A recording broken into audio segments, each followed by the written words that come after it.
Here we are at lesson 2. Bada bing, bada boom. Let's talk about counter examples. So, in order to prove that something is true, you have to show that it's true for all cases, which might sound kind of difficult to do. Because it is. But you can show that something is false just by coming up with one counterexample. One example where it's not true. Now you can say that it's false. So a counterexample is a specific case for which the conjecture is false. Notice that it's specific and not general. It's very specific. Let's look at an example. A student makes the following conjecture about the sum of two numbers. Let us find a counterexample to disprove the student's conjecture and therefore lower the student's self-esteem. Conjecture. The sum of two numbers is always more than the greater number. So if I add two numbers together, the answer is always bigger. Is that true? Let's see, like 5 plus 2 is 7, and 7's bigger than 5, so looks like it's true there. In order to show this is true in general, I would have to show that every single two numbers that exist, that if you add them together, the answer is bigger than the bigger of the two numbers. That sounds rough. Let's see if maybe there's an idea of one of these that doesn't work. What about 5 plus 0? 5 plus 0 is 5. 5's not greater than 5. What about 5 plus negative 3? That sum is 2, and 2's not greater than 5, so either one of these would be specific cases of counterexamples. Here's their counterexample. Negative 2 plus negative 3 is equal to 5, so here's your sum of two numbers. And here is the conclusion that the sum, negative 5, is not greater than the greater of the two numbers. The greater of the two numbers was negative 2, and negative 5 is not greater than negative 2.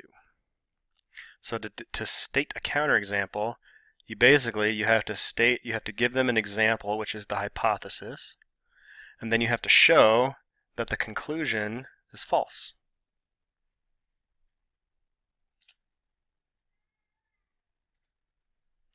So let's make and test a conjecture about the sum of any 5 consecutive integers. Here's 5 consecutive integers. 1 plus 2 plus 3 plus 4 plus 5. Let's see. Whenever I see a list of things like this to add, I always like to group like the ends. 1 plus 5 is 6. And then the next set in, 2 plus 4 is 6. And then 3. 6 plus 6 plus 3, that's 12 plus 3, that's 15. Well, let's see. Conjecture.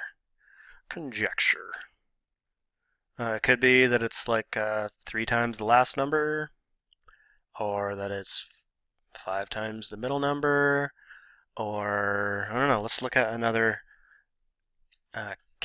case here and see if we can figure this out. Let's see, 11 and 15 is 26. 12 and 14 is 26. And then 13. 26 plus 26 plus 13 is 65. See a pattern yet? Let's look at one more. Let's see, negative 8 plus negative 4 is negative 12. Negative 7 plus negative 5 is negative 12. And then negative 6. And that makes negative 24, negative 30. So here's something that I noticed. When I added the first and last, and then the second and fourth, each one of those is twice the middle number. So we got the middle number, then we got twice the middle number, and then we got another twice the middle number. So if I think of the middle number as like, just call it m, then I'm going to have m plus, this pair is going to give me 2m, plus the outside pair here is going to give me 2m, and that's 5 m's. And it looks like it kind of follows that pattern, right? 13, there's 2 times 13, there's 2 times 13, so altogether it's 5 times 13.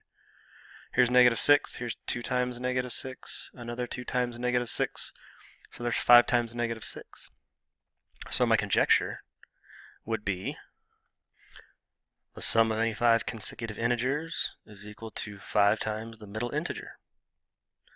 Keep in mind, we have not proven that yet. We will do this in geometry, we'll prove things, and if you'll bear with me, I think I'll show you kind of how. So we can start off, the way we can prove that it's true for every single set of 5 consecutive integers is we say, let n be any integer. Now this n represents every single integer ever. So if we now say n plus the next integer up would be n plus 1, plus the next integer up, n plus 2, plus n plus 3, plus n plus 4, well, that is 5 consecutive integers. So now we got the sum of 5 consecutive integers. If we simplify that a little bit, combine like terms, n plus n plus n plus n plus n, well, there's 5 n's. And then 1 plus 2 is 3, plus 3 is 6, plus 4 is 10, so we get 5n plus 10. So if n is any integer, the sum of those 5 integers is 5 times n plus 10. We can factor out a 5, which gives us 5 times n plus 2, and that happens to be 5 times the middle integer. So the sum of any 5 consecutive integers is equal to 5 times the middle one. And we just actually proved that for all integers, for any 5 integers, because we started off with let n be any integer. Cool, huh? Alright, look at this conjecture. The value of x squared is always greater than the value of x. Let's see if we can find us a counterexample. Well, if x is 5, then x squared is 25, and that gives me x squared, so I'm checking to see if x squared is greater than x. So 25 is greater than 5. Okay, that one's okay, so that's not a counterexample. Oh, what about negative 5? See, negative 5 squared is 25. 25 is greater than negative 5. Well, that's not a counterexample either. What about a 1/2? 1/2 squared means 1/2 times 1/2. And that's 1 times 1 is 1, 2 times 2 is 4. That's 1/4. And 1/4 is less than 1/2. Or in other words, we can say 1/4 is not greater than 1/2. So that, my friends, is our counterexample, or at least those are the values we're going to use for our counterexample. So let's talk about like what is a counterexample, what's not a counterexample. Here is a not counterexample. Not every number gets bigger when you square it. While that statement is true, it is not a counterexample. That is a general statement which doesn't qualify as a counterexample. Counterexample has to be one specific case. So that's not a counterexample. A number squared might not be greater than the number. That's another general statement, not a counterexample. So what is a counterexample? Well, in this case, we would say let x be 1/2. Then x squared is 1/4, and 1/4 is not greater than 1/2. So we started with their hypothesis. You know, a number squared is greater than the number, and we showed that it's not. So here's an example that is showing the conjecture to be false, and we call that a counterexample. And now you know, and knowing's half the battle.